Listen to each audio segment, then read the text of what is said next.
They called him to the stage like it was a joke, like the whole room was in on something he didn't understand yet. A quiet boy, singled out in front of everyone, not for talent, but for humiliation. The laughter started before he even moved, echoing through the hall as every eye locked onto him. This wasn't just a performance, it was a setup, carefully designed to break him.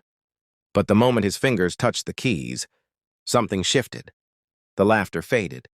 The room changed. And what happened next, no one in that school was prepared for. He wasn't the kind of student anyone expected to notice. Quiet, reserved, always sitting in the same seat near the back of the classroom, blending into the background like he had learned to do his entire life. School was never a place where he felt seen, only watched, judged, and often misunderstood. Every day he walked through those hallways carrying more than just books. There were whispers, subtle glances, and moments that made it clear he didn't quite belong the way others did. Teachers rarely called on him unless it was necessary, and when they did, it often felt less like encouragement and more like scrutiny. But there was one thing no one really knew about him. Something he kept hidden, something powerful. Music had always been his escape. Away from the noise, away from the pressure, away from the feeling of being less than. Late nights, quiet rooms, and worn-out keys. Those were the only places he felt in control. But in school, that part of him didn't exist. No one asked. No one cared. Until that day. The announcement came suddenly. A school assembly. A performance. And somehow, his name was called.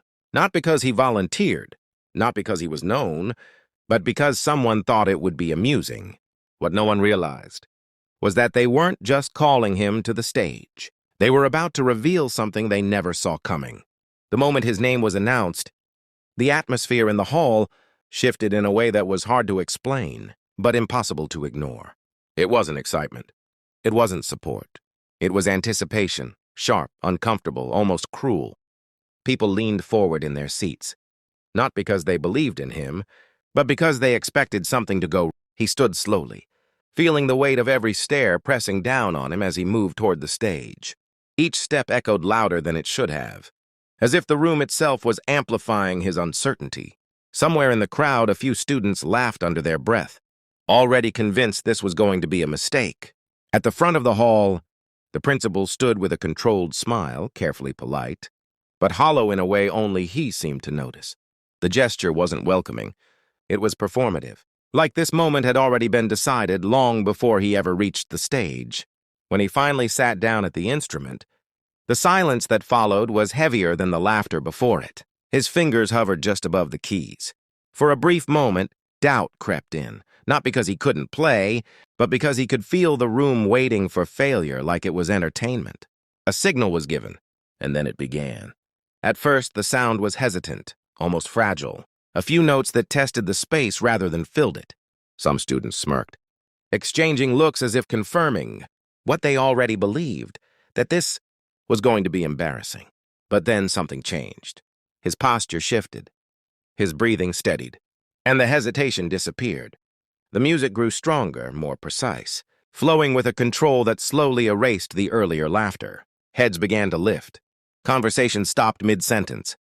The same people who were smiling moments ago now sat still, watching as if they were seeing something they hadn't prepared for. And that's when the first real crack in the room appeared. A teacher near the front leaned forward slightly, confused. Another student stopped whispering altogether. The energy in the hall was no longer playful. It was uncertain, even unsettled. But just as the performance began to take full shape, something unexpected happened in the audience that shifted everything again. The shift in the room was no longer subtle. It started with the principal. The same controlled smile that had guided the moment from the beginning now looked strained, as if something wasn't going according to plan. He leaned slightly forward, exchanging quick glances with the staff near the stage. There was discomfort now, real, visible discomfort. Because the performance wasn't failing. It was rising. The music had grown into something far beyond what they expected. What was supposed to be a moment of embarrassment had turned into something commanding, something that demanded attention, instead of begging for approval. Every note carried weight, confidence, and a quiet power that began to fill every corner of the hall. The laughter was gone, completely gone, and in its place, Silence that felt heavy enough to press against the walls. Then came the interruption. A sudden movement in the audience.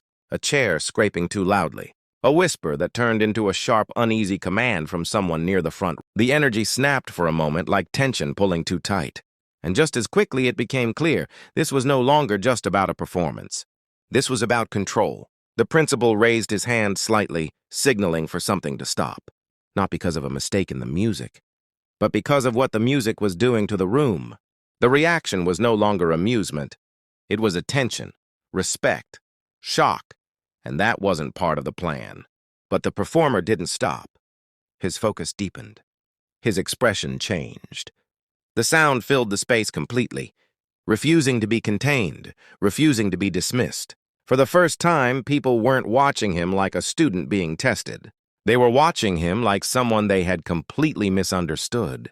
And then it happened, a single moment, where everything in the room seemed to freeze at once, as the principal's expression finally broke. When the final note faded, the silence that followed was different from everything before it. It wasn't uncomfortable anymore. It was undeniable. No one clapped immediately. No one spoke. It was as if the entire hall needed a moment to understand what they had just witnessed. Then slowly reality returned. A few scattered claps broke through the stillness. Then more, hesitant at first, then growing stronger, until the room that once expected humiliation was now filled with reluctant acknowledgement. Even those who had doubted him couldn't deny what had just happened. But not everyone applauded. Near the front, the principal remained frozen, his expression caught between frustration and disbelief. Whatever outcome had been expected before this moment had completely collapsed. The student stood up quietly, not feeding into the attention, not celebrating loudly. There was no triumph in his expression, only a calm awareness that something bigger than him had just been exposed in that room. Not just talent, not just surprise, but perception, assumption, judgment. He walked off the stage, the same way he walked on it, alone. But he was no longer invisible. In the days that followed, the story spread through the school. Not officially at first, but through whispers, conversations, and replayed versions of what people thought they saw. Some called it impressive, others called it unexpected. But underneath all the words was a truth no one could fully ignore anymore. They had misjudged him before he even played a single note. And that realization lingered longer than the performance itself. What happened in that hall wasn't just about a student and a stage. It reflected something much larger. How quickly people can be reduced to assumptions, and how rarely those assumptions are questioned until they are impossible to ignore. The real question wasn't what he did that day.